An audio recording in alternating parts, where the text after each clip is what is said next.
Hello students, हम लोग miscellaneous exercise 5 solve कर रहे थे। क्वेश्चन नंबर 32 तक का डिस्कशन हो गया था। अभी क्वेश्चन नंबर 33 क्या दिया है देखो। Find a unit vector perpendicular to the plane containing the points a00 0b0 00c। ये पहला पार्ट है क्वेश्चन का। और फिर बाद में हमको एरिया भी निकालना है ट्राइंगल का, जिसके ये तीनों क्या हो, वर्टेक्स। तो हम एक काम करते हैं, तीनों पॉइंट्स को कुछ नाम ले लेते हैं कि लेट ए है a00, बी है 0b0 एंड सी है 00c। ठीक है, इन तीनों पॉइंट्स के पोजीशन वेक्टर्स ले लेते हैं हम कि let A bar B bar and C bar be the position vectors of A B and C. So therefore A bar क्या होगा, ए आई कैप, बी बार क्या होगा, बी जे कैप, और सी बार क्या होगा, सी के कैप। तो हमको ए बार बी बार और सी बार मिल गया, तीनों के position vectors, point A, point B और पॉइंट सी के। अब हमको क्या फाइंड आउट करना है, find a unit vector perpendicular to the plane. जिस प्लेन में ये तीनों पॉइंट्स है उस पे परपेंडिकुलर, ठीक है, जो परपेंडिकुलर है उसके अलोंग यूनिट वेक्टर निकालना है। एक यूनिट वेक्टर जो इस प्लेन को क्या हो, परपेंडिकुलर। तो हम क्या करते हैं, तीन पॉइंट्स है, तीन पोजीशन वेक्टर्स है, तो पहले इससे दो वेक्टर ऑब्टेन करते हैं। तो हम ए बी बार निकालते हैं। तो ए बी बार क्या होगा, B bar minus A bar. So B bar minus A bar क्या होगा, बी जे कैप माइनस ए आई कैप। ठीक है, फिर ए सी बार निकालते हैं। तो ए सी बार क्या होगा, सी बार माइनस ए बार। सी बार क्या है, सी के कैप माइनस ए आई कैप। तो आपको ए बी बार मिल गया और ए सी बार मिल गया। अब हमें क्या फाइंड आउट करना है, find the unit vector perpendicular to this plane. तो हम ए B bar cross A C बार निकालते हैं। वो क्या होता है, vector perpendicular to both A B bar and A C bar. दो वेक्टर्स का अगर हम क्रॉस प्रोडक्ट लेते हैं, जैसे ए बार एक वेक्टर है और बी बार एक वेक्टर है, दोनों का क्रॉस प्रोडक्ट लिया तो ये A bar cross B bar यानी क्या होता है, it is a vector perpendicular to both और perpendicular to the plane containing A bar and B bar. अब हमने यहाँ दो वेक्टर्स निकाल लिए जिसमें ये तीनों पॉइंट इंक्लूडेड है, ए बी बार और ए सी बार। अब हम इन दोनों का क्या लेते हैं, क्रॉस प्रोडक्ट लेते हैं। तो इनका क्रॉस प्रोडक्ट क्या आएगा, ए B bar cross A C बार। वो जो भी आएगा वो परपेंडिकुलर रहेगा किसको, plane containing the points A B and C. तो A B bar cross A C बार कैसे निकालते हैं, ऐसे निकालते हैं, आई जे के, है ना। ए बी बार यानी क्या, माइनस ए आई प्लस बी जे प्लस 0, और ए सी बार क्या है, आई माइनस ए, जे नहीं है, और के क्या है, C. So A B bar cross A C bar, A B bar cross A C bar आएगा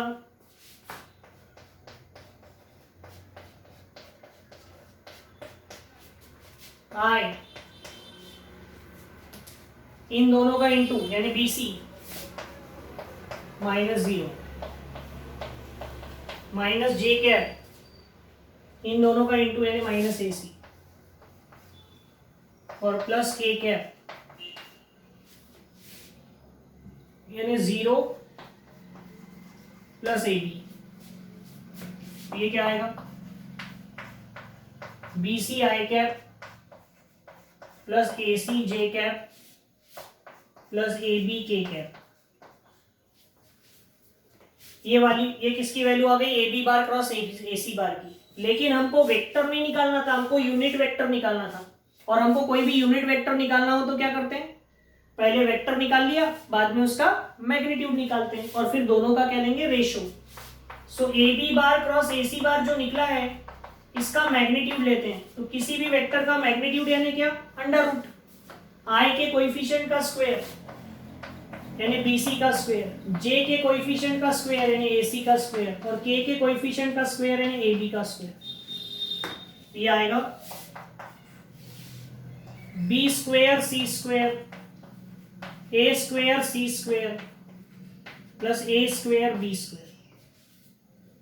ये आ गया ए B bar cross A C bar का मैग्नीट्यूड। तो देयरफॉर यूनिट वेक्टर क्या होगा, A B bar cross A C bar upon magnitude of A B bar cross A C bar. Vector upon its magnitude लिया तो आपको unit vector मिल जाता है। तो ये क्या आएगा,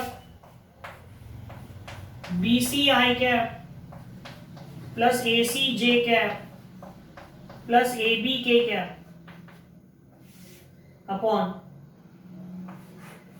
under root B square C square plus A square C square plus A square B square. तो ये हो जाएगा यूनिट वेक्टर। ठीक है, फिर हमको और क्या निकालना था, what is the area of the triangle. So area of triangle का फॉर्मूला होगा half A B bar cross A C bar का magnitude. So half A B bar cross A C bar का मैग्नीट्यूड तो हमको मिल ही चुका है, क्या है, under root B square C square A square C square plus A square B square. तो उसका हाफ। इस तरह से सॉल्व करेंगे। चेक कर लेते हैं एक बार answer 33 question.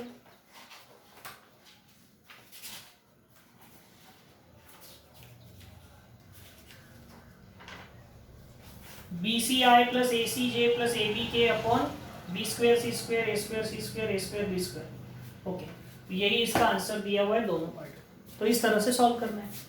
Okay,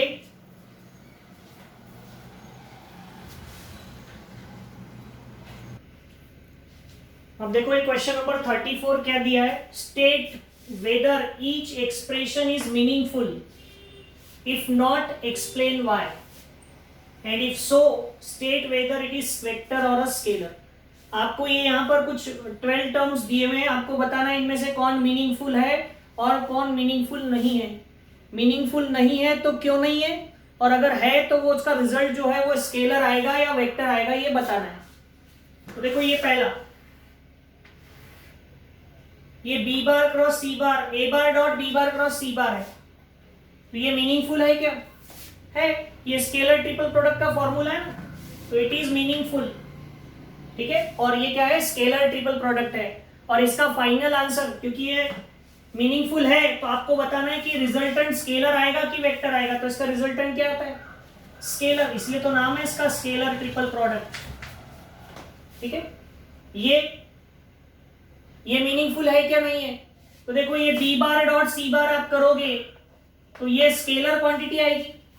dot product क्या आता है, स्केलर क्वांटिटी, और वेक्टर क्वांटिटी और स्केलर क्वांटिटी का कभी क्रॉस प्रोडक्ट नहीं होता, तो ये मीनिंगफुल नहीं है। तो हम इसको कैसे लिखेंगे, इट इज नॉट मीनिंगफुल। क्यों नहीं है meaningful, because B bar dot C bar is the scalar quantity and cross product of vector quantity and scalar quantity is not possible, ऐसा लिखना उसमें। तो ये हो गया मीनिंगलेस, ये मीनिंगलेस है। क्यों है उसका कारण लिखना। ये मीनिंगफुल है, क्यों, ये वेक्टर ट्रिपल प्रोडक्ट है, पढ़ा है हमने, it is vector triple product, और इसका रिजल्ट जो आता है वो वेक्टर क्वांटिटी आता है। ठीक है, ओके, ये A bar dot, sorry fourth में मैंने गड़बड़ कर दिया, A bar dot B bar dot C bar. तो देखो B bar dot C bar ये स्केलर क्वांटिटी आएगा और ये वेक्टर है, तो वेक्टर और स्केलर क्वांटिटी का कभी डॉट प्रोडक्ट निकलता है क्या, नहीं निकलता है। तो ये क्या है, मीनिंगलेस, इट इज मीनिंगलेस। यहां पर देखो ये कौन सी क्वांटिटी है, स्केलर, ये भी कौन सी क्वांटिटी है, स्केलर, और स्केलर क्वांटिटी का क्रॉस प्रोडक्ट होता है क्या, कभी नहीं। ये भी क्या है, मीनिंगलेस। सबका रीजन लिखना क्यों मीनिंगलेस है ना, बता रहा हूं मैं, वो लिखना है सब। ये कौन सी क्वांटिटी है, ए बार क्रॉस बी बार वेक्टर, और ये सी बार क्रॉस डी बार कौन सी क्वांटिटी है, वेक्टर। ये एक वेक्टर आएगा, ये एक वेक्टर आएगा, और दोनों वेक्टर का कौन सा प्रोडक्ट लेना है, डॉट प्रोडक्ट। तो ये तो पॉसिबल है, तो इट इज मीनिंगफुल। और दो वेक्टर का डॉट प्रोडक्ट क्या आता है, स्केलर। तो आंसर आएगा स्केलर। क्या आएगा, स्केलर। अब ये A bar dot B bar, ये स्केलर क्वांटिटी है, ये स्केलर क्वांटिटी है और ये वेक्टर है, दोनों का डॉट प्रोडक्ट पॉसिबल है क्या, नहीं है। तो ये कौन सी क्वांटिटी हो गई, मीनिंगलेस।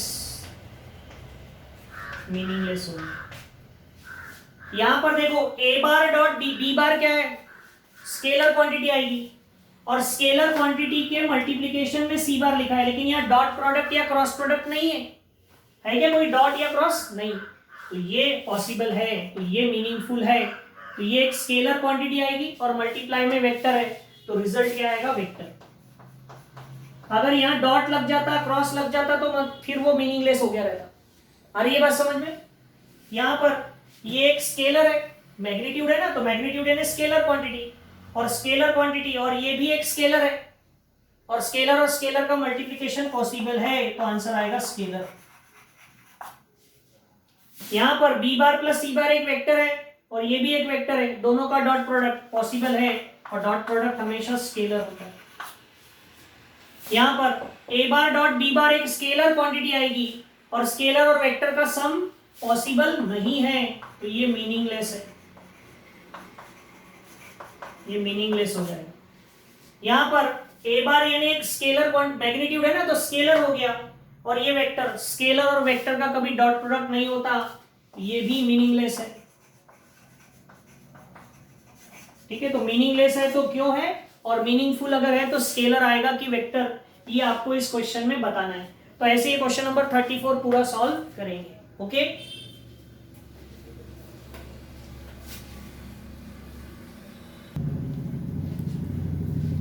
अब देखो हमको तीन वेक्टर्स दिए हैं, ए बार, बी बार और सी बार, और हमें ये प्रूव करना है। ठीक है, तो कैसे प्रूव करेंगे, देखो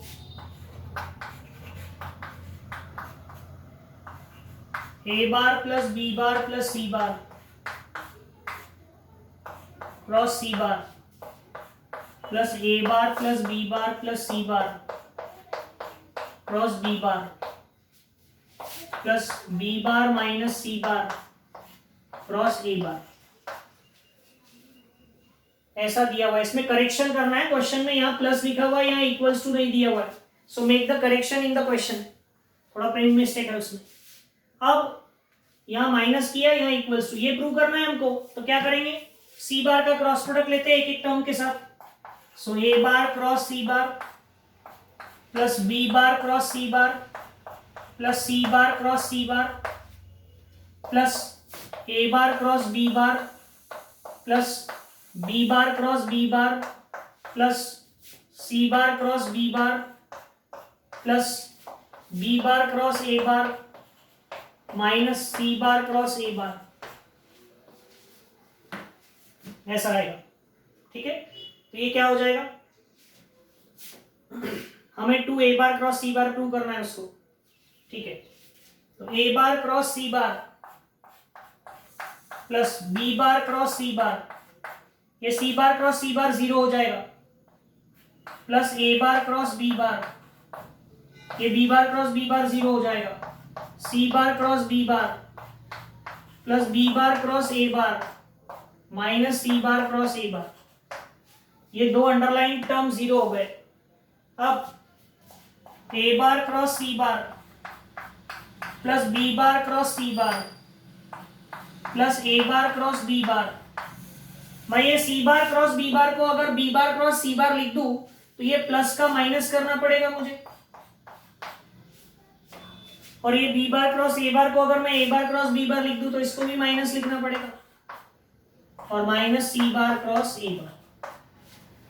तो ये देखो A bar cross B bar और minus A bar cross B bar cancel हो जाएगा, ये बी बार क्रॉस सी बार और minus B bar cross C बार कैंसिल हो जाएगा, यहां से बचेगा ए बार क्रॉस सी बार, और ये सी बार क्रॉस ए बार को अगर मैं ए बार क्रॉस सी बार लिख दूं, तो प्लस का क्या हो जाएगा, माइनस का क्या हो जाएगा, प्लस, ये हो जाएगा 2 times A bar cross C bar, which is nothing but right hand side. तो इस तरह से ये क्वेश्चन जो है हम इसको सॉल्व कर सकते हैं, question number 35। Okay,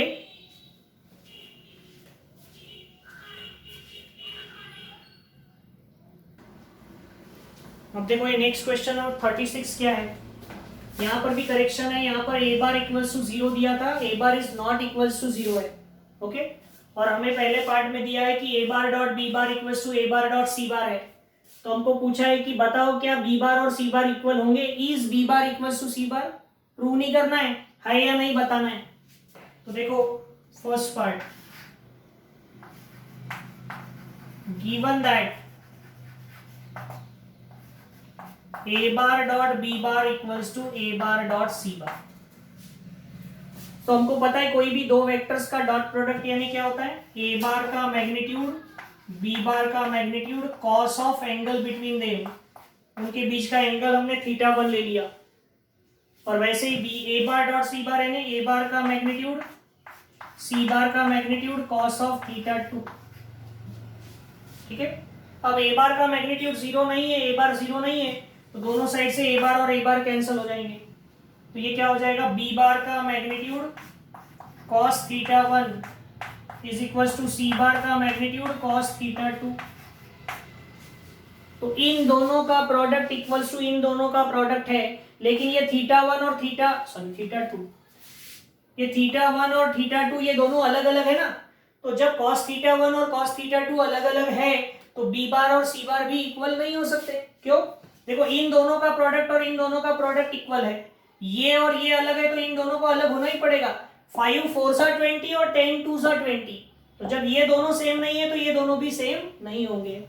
so therefore यहीं पर लिख सकते हैं, देयरफॉर बी बार का magnitude is not equals to C bar का magnitude, which implies that B bar is not equals to C bar. B bar और सी बार इक्वल नहीं है। ठीक है, अब बी बार और सी बार इक्वल नहीं है, ये पहला पार्ट हो गया। दूसरा part, A bar cross B bar equals to A bar cross C bar है। ठीक है, सेम ऐसे ही सॉल्व करना। गिवन कि A bar cross B bar equals to A bar cross C bar. So A bar cross B bar यानी क्या, A बार का magnitude B bar का मैग्नीट्यूड साइन θ1, कॉस की जगह साइन आएगा। ए बार का मैग्नीट्यूड सी बार का मैग्नीट्यूड साइन θ2, तो ए बार और ए बार कैंसल, दोनों साइड सेम है। सो बी बार का magnitude sine θ1 is equal to C bar का मैग्नीट्यूड साइन θ2। लेकिन जब θ1 और θ2 इक्वल नहीं है तो साइन θ1 और साइन θ2 इक्वल नहीं होंगे, तो बी बार और सी बार का मैग्नीट्यूड भी इक्वल नहीं होगा।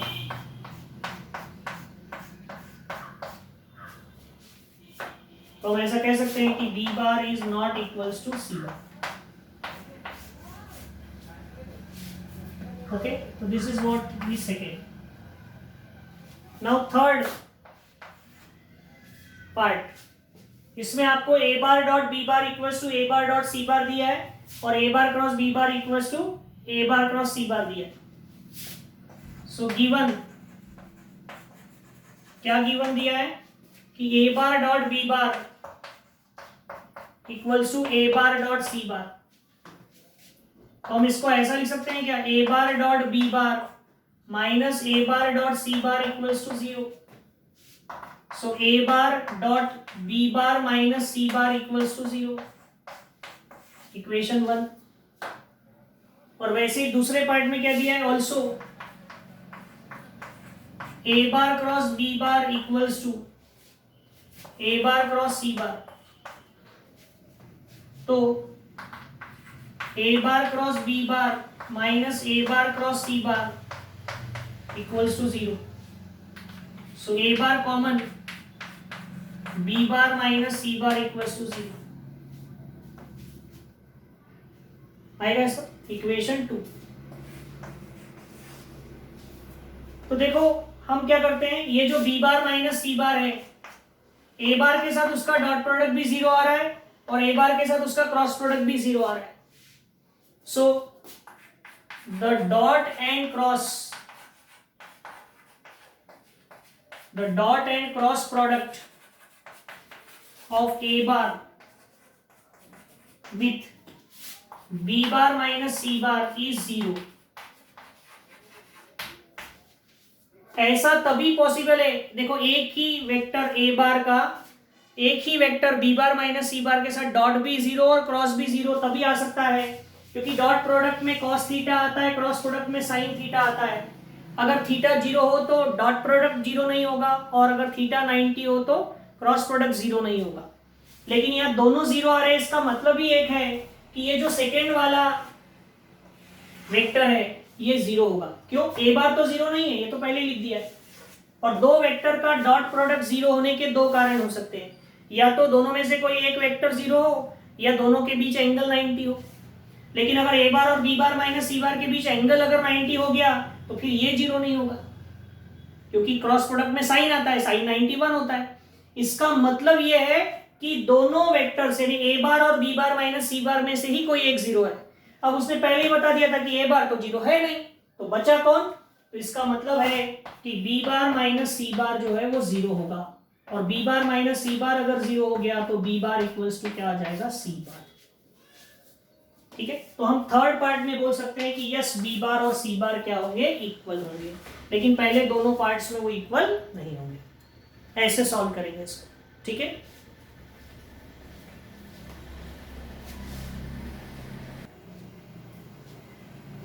अब देखो हमको ये 4 पॉइंट्स दिए हैं इस क्वेश्चन में ए बी सी डी, और हमको वेरीफाई करना है कि ये चारों पॉइंट जो है वर्टेक्स है इसके पैरेललोग्राम के।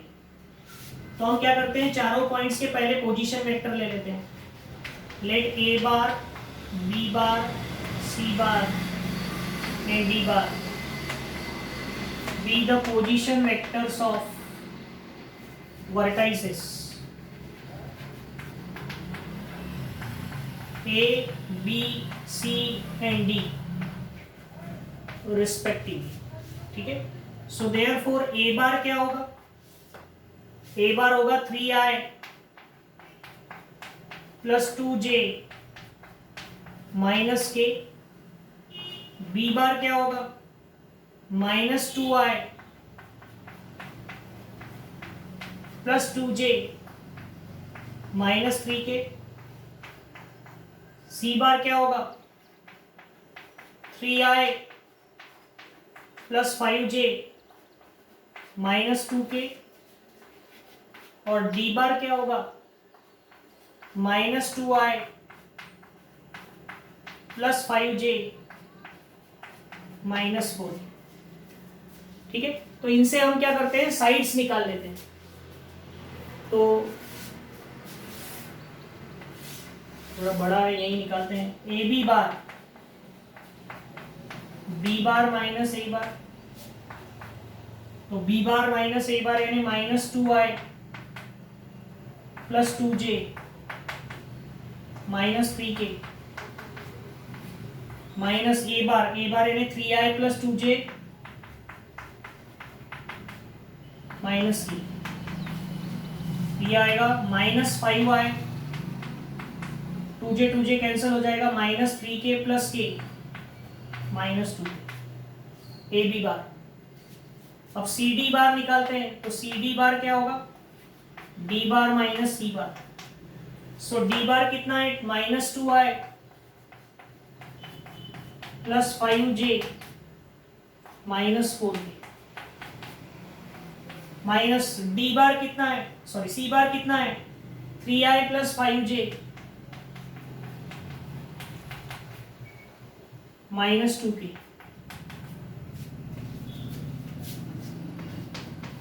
तो सी डी बार कितना आएगा? देखो minus 2i minus 3i minus 5i और 5j cancel, minus 4k plus 2k minus 2k। ये सेम आए क्या? देखो अगर सेम नहीं आते ए बी बार और सी डी बार, साइन का फर्क आता, तो हम सी डी बार की जगह डी सी बार लिखते फिर। ठीक है, तो ऐसा पैरेललोग्राम है ना, तो ये पैरेललोग्राम थोड़ा सा उसकी जो सीक्वेंस है वो डिफरेंट है। ए बी सी डी, ऐसा है क्योंकि ए बी बार और सी डी बार इक्वल है।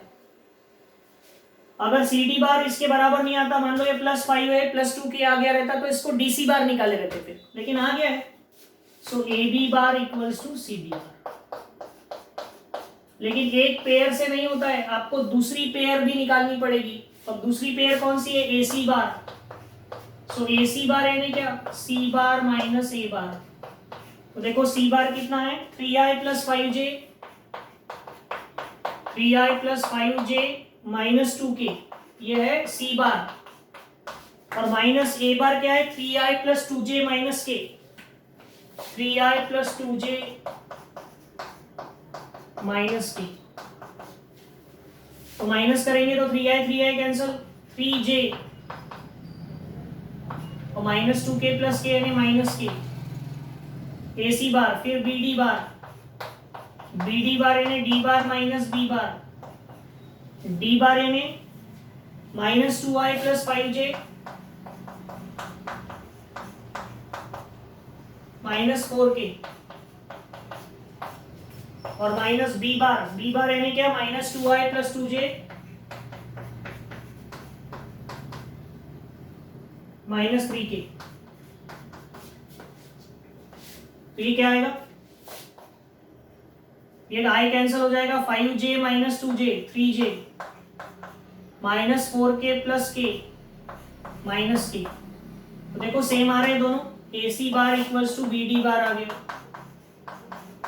तो इसका मतलब ये क्वाड्रिलेटरल जो है, देयरफॉर क्वाड्रिलेटरल ABDC, ABCD नहीं होगा नाम, ABDC is a parallelogram.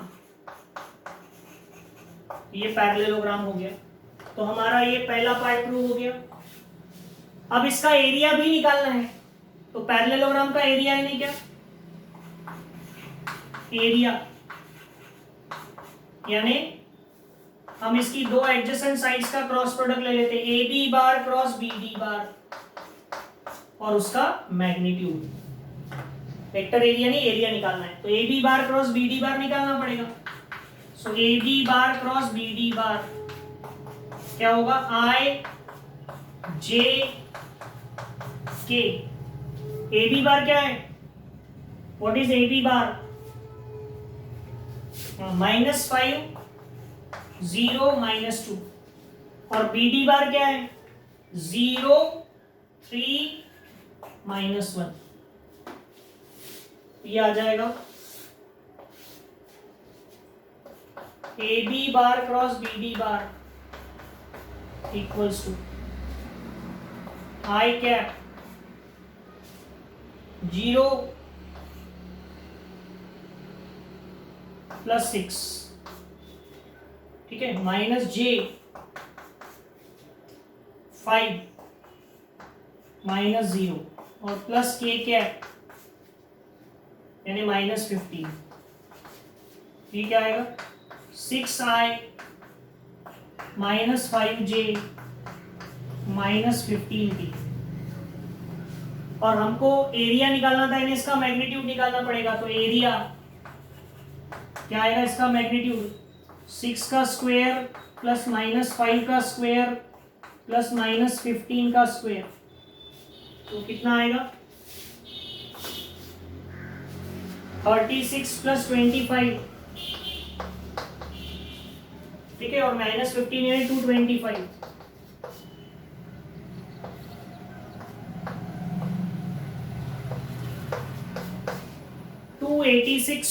Square unit. तो चेक कर लेते हैं आंसर 37 का। 286 square units, sorry under root में आएगा, अंडर रूट 286 स्क्वायर यूनिट्स। इस तरह से इसको सॉल्व करना है। ओके, तो ये हो गया क्वेश्चन नंबर 37 तक। आगे के क्वेश्चंस हमारी नेक्स्ट क्लास में हम लोग डिस्कशन फिर करेंगे। ओके।